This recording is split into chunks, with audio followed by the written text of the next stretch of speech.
just literally this second turned my camera on and I just went to come over into a bit of light, and I've just seen some mushrooms down here. I don't know what they are yet. I'm going to have a look now. I've got some incredibly dry rustlers in here. See if I can get one without snapping the stem. Look at these little cuties. Very, very dry. I just plucked one out of the moss there.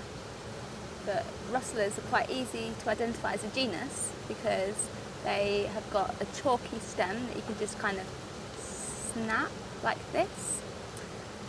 The gills, most of them, can be rubbed away. Oh, look at this. This is the charcoal burner. The gills aren't flaking away. The reason that rustlers have got quite brittle gills, they're also called brittle gills as a genus, is because the cells have a circle shape. Just means that they're much more brittle than the regular elliptical shape that you normally have in mushrooms. And another telltale sign as a rustler is that the top layer of the cap is quite easy to peel off. So I've just peeled that off. Can you see how the skin kind of peels back very, very easily from the cap? That's another good identifying feature for a rustler. It's got a much more reddish cap than the ones that I usually see, but the gills are not flaking. They're not flaking away. They are on these older ones, but not on these younger ones here.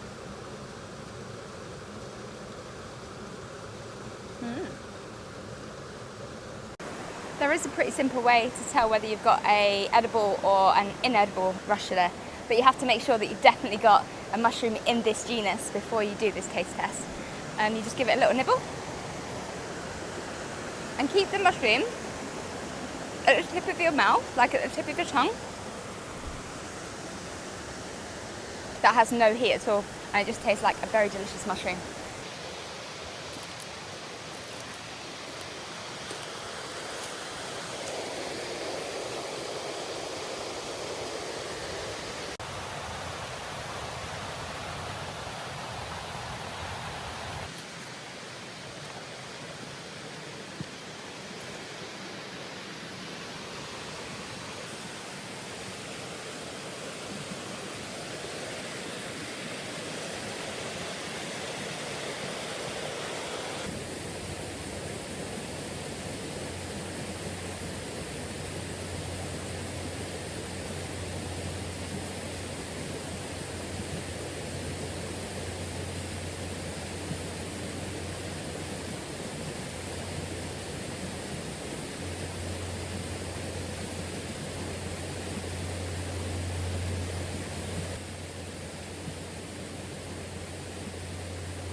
And this plant up here, there's two colour varieties actually. This is Himalayan balsam, and it's one of the most invasive plants in the country, even though the word invasive I think is not very nice. Opportunistic probably is a better word for it, because look, the bees still love them, and to be honest, it's only a little patch here, and the rest of it is willow herb and ferns and foxgloves.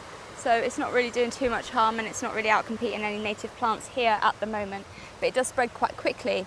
And the problem with this is it takes over riverbanks when it grows alongside the river. The roots are very, very shallow, so it can make the soil erode and it crumble down into the river, and it's not very good for the environment or the ecology of the river. So these are actually pulled out. People have balsam bashing walks, and they go around and then they rip these out of the roots and leave them in the sun to dry.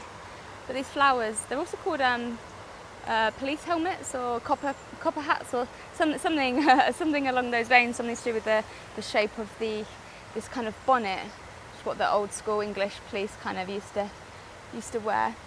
And these very, very pretty ones here make a really lovely drinks, and a very light dye as well. But you can see that the bees absolutely love them, and yeah, they are just an opportunistic plant. So they will take over when there's not much else growing, and they are quite quick to spread given their right needs.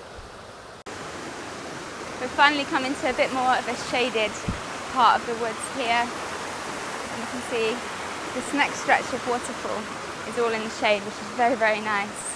And there's just pockets of light beaming down and reflecting off the water, and it's so gorgeous here. It really is gorgeous. I couldn't have chosen a better spot to come and spend a really, really hot day. It's 31, 32 degrees here in Sheffield today, which again is very, very warm for this part of the country. I'm just walking along just to see if I can find any kind of deeper pockets of water to have a proper dunk. I did have a little wash off at the stream a little while ago, but I'm very sticky again, so I wouldn't mind jumping into a little body of water. But the problem is, they are not very deep here at all yet. But I do remember me and Chris swimming in one a couple of years ago, maybe last year, and it was deep enough to have a proper little dunk. So I'm going to keep walking until I find out.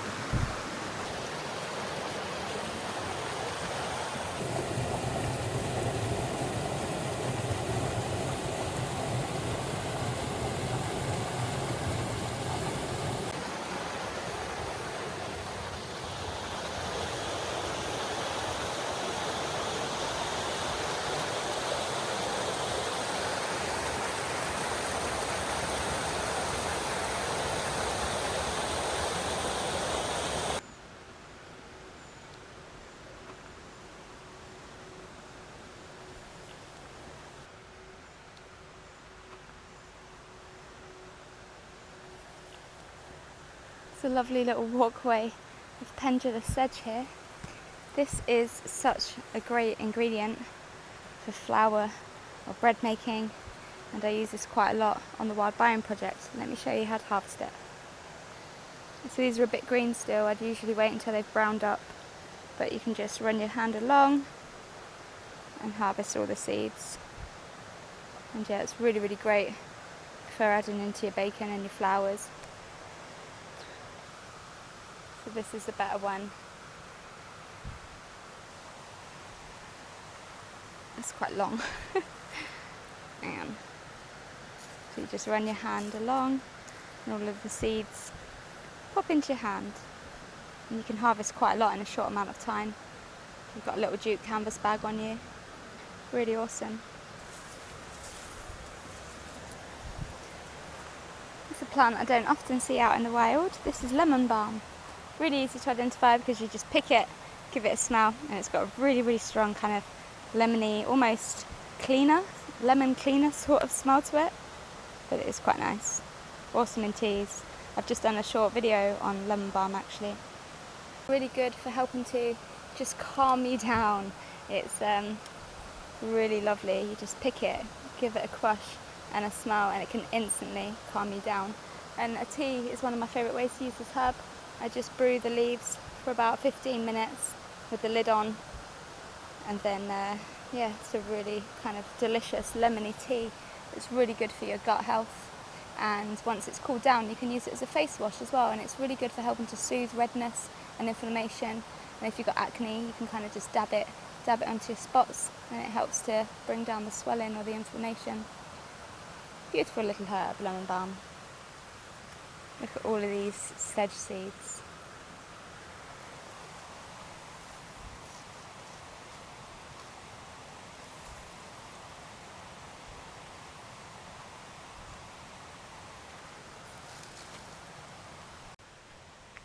I think I'm actually going to harvest some of these leaves to weave a little bilberry basket.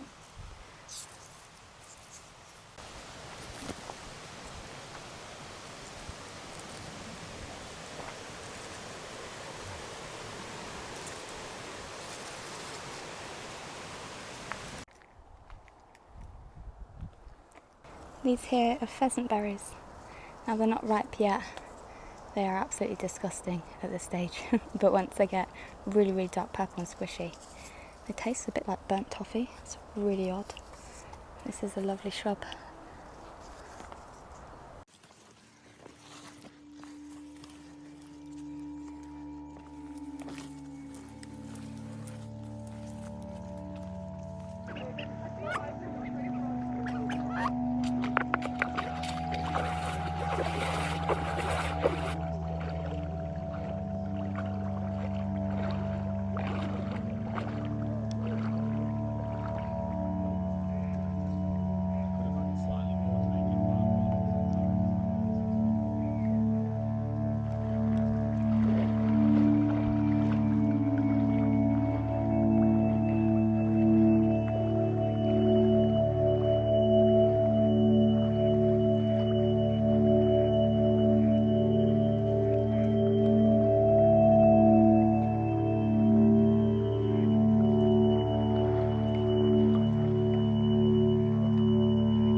Honestly, so warm. Doing it.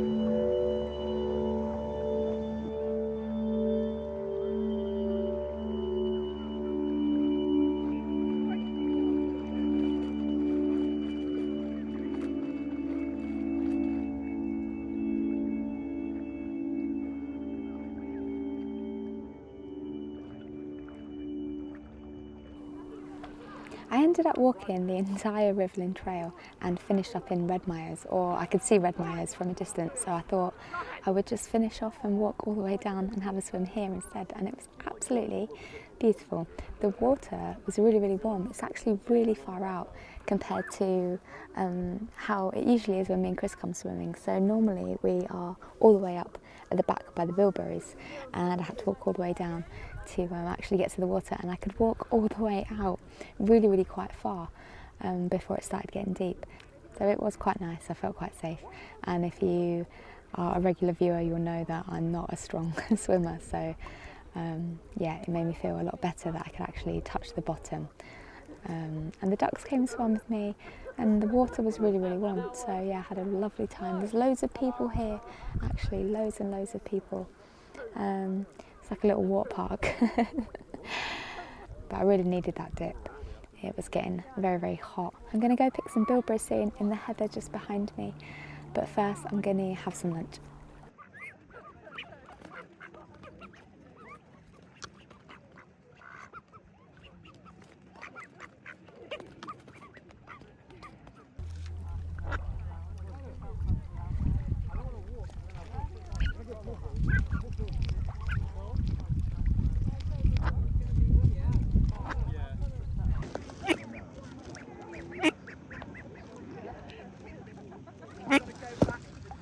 That's it, I'm afraid. I've fed your babies. Your babies are all fed now. Hey.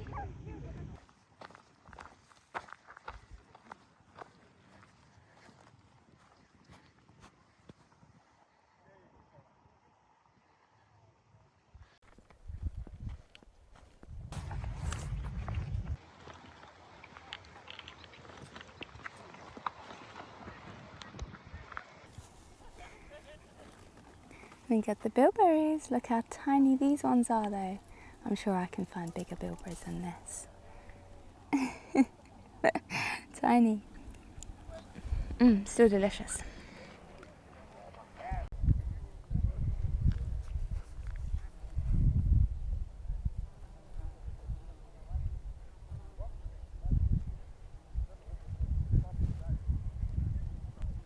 I think I will leave it here.